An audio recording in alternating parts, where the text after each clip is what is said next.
Let's dehydrate some broccoli. This is frozen steam in a bag broccoli that I pulled out about an hour before I put it into the dehydrator. This will last longer on the shelf dehydrated in a vacuum sealed jar than it will in its original packaging that it came in the freezer.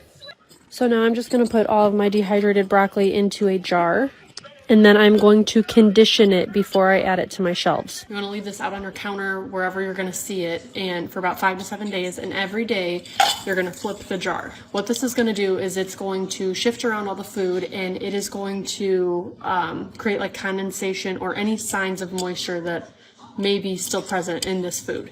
If you see condensation inside the jar, then you know that you did not dry out your food fully, and if you put this on your shelf, it is going to mold, it's going to go bad. One of the most common questions I get is how long will it last on the shelf this way? With ideal conditions, dehydrated food can last up to 30 years. You want to store it in a cool, dry place out of direct sunlight. Having shelf-stable food is always a good idea, and having cooked, ready-to-use ground beef makes life a lot easier when it comes time to make dinner. You're going to start by browning your beef. You don't want to cook it thoroughly because it's going to continue to cook while it's being processed in a canner. In a separate pot, you want to bring some beef broth to a boil. While you're waiting on that, you're going to drain your beef. I just set a strainer inside a large bowl, and then I scoop my meat into the strainer, and the grease just drains through. Now you're going to start filling your jars. I am using wide-mouth pint jars. Makes it super easy to pack them. You really want to pack your meat down in there, so fill it up, and then I use my spoon to push it down as far as I can. You are going to add liquid, and we want about a ½ inch head space, so just don't overfill the jars. Now you're going to ladle some beef broth into your jars. Again, you don't want to overfill them. Now you're going to use your debubbler and make sure you get all the bubbles out. And now you're going to wipe the rims with white vinegar. Wipe them really good because they are greasy. Place your flat lids on your jars and then place your rings. Screw them on only fingertip tight. Don't over tighten them.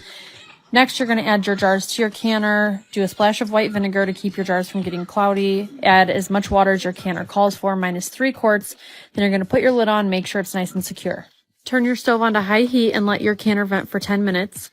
Add your weight and process for 1 hour and 15 minutes. When that's done, you're going to let your canner depressurize before you remove the weight and the lid. Let your jars sit for about 5 minutes before you take them out. And then let them rest on your counter for 12 to 24 hours and then check that you got a good seal. I'm going to start by grabbing some dehydrated onion, bell pepper, and mushrooms. Now I'm going to grab some canned ground beef, some stewed tomatoes, and some homemade beef broth. No matter how much canning experience you have, you always want to check your food before using it.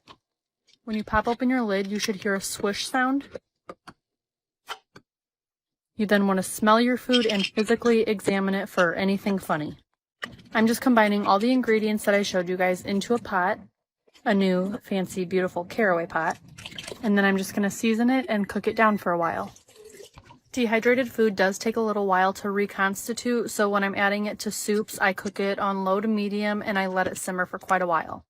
For this recipe, I just added garlic powder, onion powder, a little bit of chili powder, salt and pepper, and then I had a couple of fresh peppers on my counter that I wanted to use up, so I'm throwing those in there also. Now I'm adding some partially cooked rice. I'm going to put the lid on and forget about it for about 45 minutes, and when I come back, I'm going to have some delicious soup.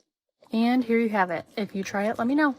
So we'll start over here at dehydrated food. I have pears, apples, mangoes, strawberries, lemons, limes, and oranges. Up here is all broth. So beef broth, chicken broth, turkey broth, veggie broth. Tons of tomatoes. Most of them are just like stewed tomatoes. Some have carrots and bell pepper and onion in them. Cranberry juice, pineapples, spiced peaches, spiced pear sauce, some spiced apples, flour, rice, oats.